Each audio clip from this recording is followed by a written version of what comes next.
عبداللہ اور زبیر پر جو الزامات تھے ان الزامات کی روشنی میں ہمیں ایسا کوئی کانکریٹ ایویڈنس نہیں ملا جس کی بنیاد پر تفتیش یا عدالتی کارروائی ہو سکے۔ بسم اللہ الرحمن الرحیم۔ السلام علیکم ناظرین، آپ دیکھ رہے ہیں 92.8 وتھ سعدیہ افضال۔ ناظرین، 23 سالہ مشال خان کے ساتھ جس انداز میں ظلم اور بربریت کی ایک مثال قائم کی گئی اس کے اپنے ساتھیوں کی جانب سے، یہ کسی مدرسے کے سٹوڈنٹس نہیں تھے، یہ ایک یونیورسٹی کے سٹوڈنٹس تھے، اور وہ بھی زیادہ تر بڑی تعداد میں سٹوڈنٹس کی ایک سیاسی وابستگی ایسی جماعت کے ساتھ بتائی جاتی ہے جو خود کو لبرل اور سیکولر جماعت کہلاتی ہے، اور ایک جھوٹے اور غلط الزام کے اندر، کیونکہ آج یہ جو آئی جی کے پی کے ہیں صلاح الدین محسود صاحب، انہوں نے ایک پریس کانفرنس کی ہے اور انہوں نے کہا ہے کہ جو گستاخی کا الزام لگایا گیا، توہین مذہب کا الزام لگایا گیا مشال خان پر اور اس کے ساتھیوں پر، زبیر پر اور عبداللہ پر، اس کے کوئی شواہد، اس کا کوئی ثبوت نہیں ملا ہے۔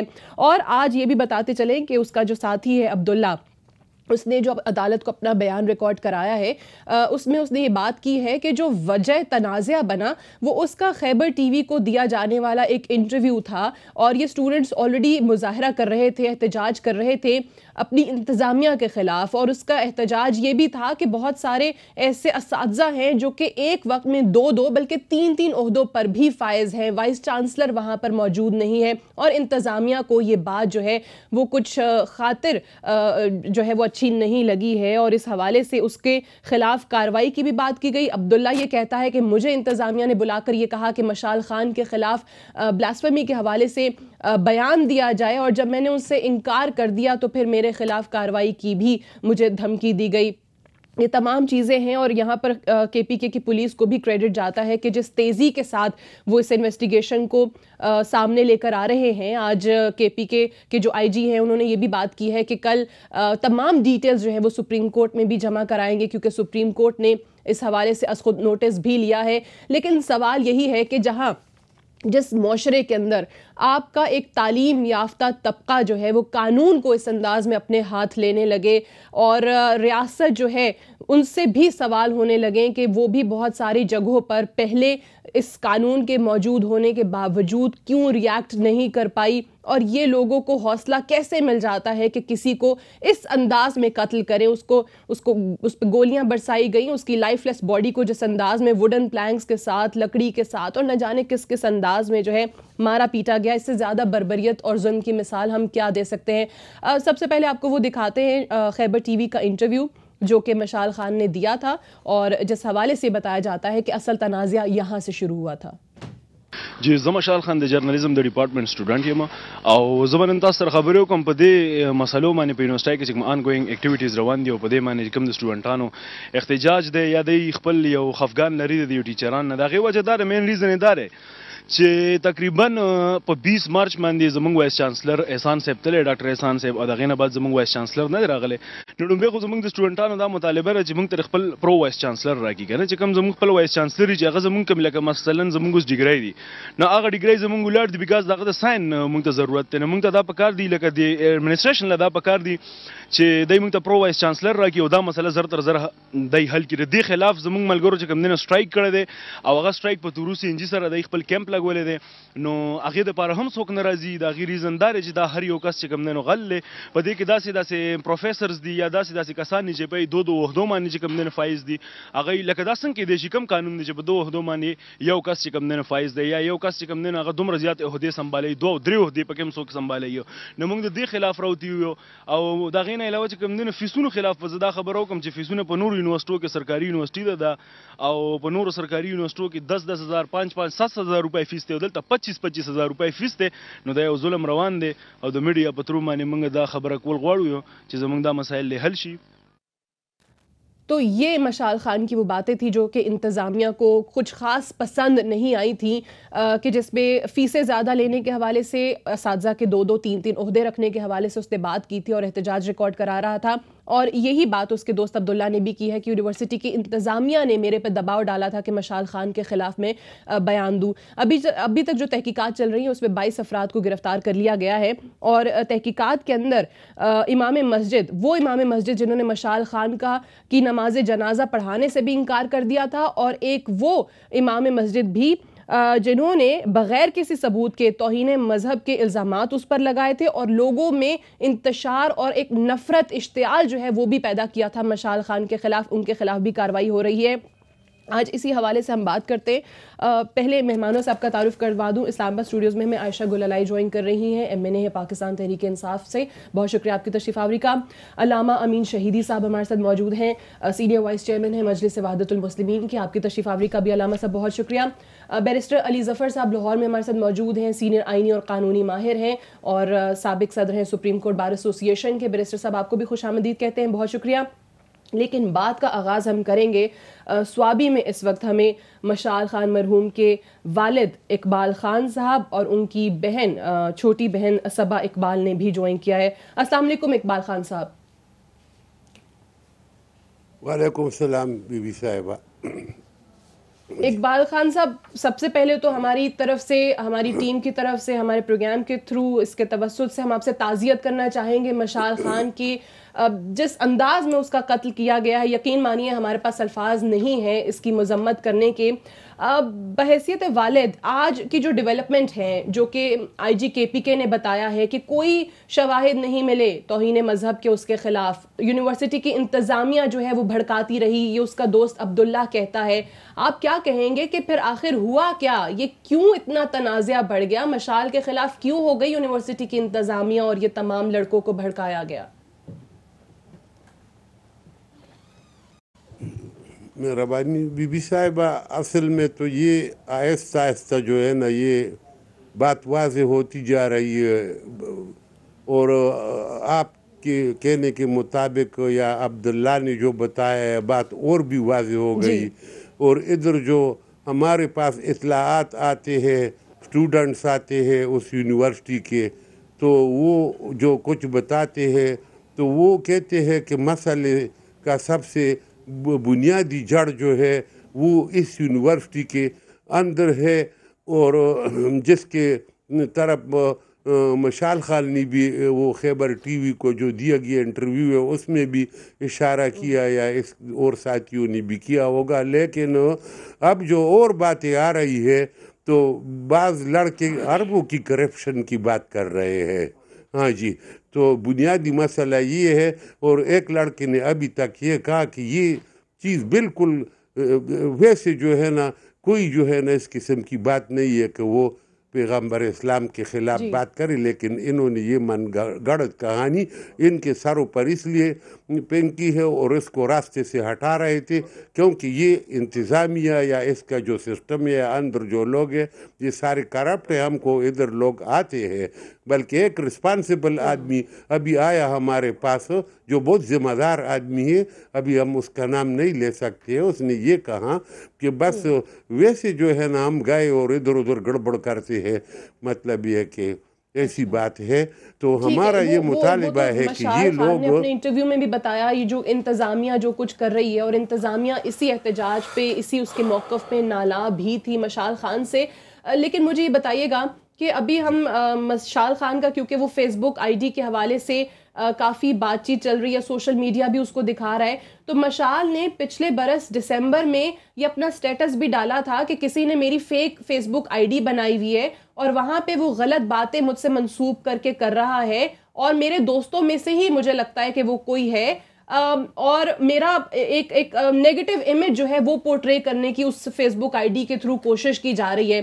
تو اس حوالے سے کیا مشال نے کبھی پولیس وغیرہ میں رابطہ کیا کہ یہاں پر یہ ہو رہا ہے, میرے نام سے فیک ID بنا ہوا ہے, یا کبھی اس کے حوالے سے کوئی اطلاع دی آپ کے علم میں ہے؟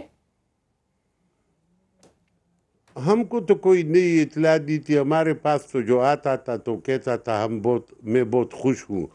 تو میرے خیال میں جو ہے نا اس کو بھی مغالطے میں رکھا گیا ہے. اور یہ چیز جو آپ نے کہا ہوا کہ یہ بات اس نے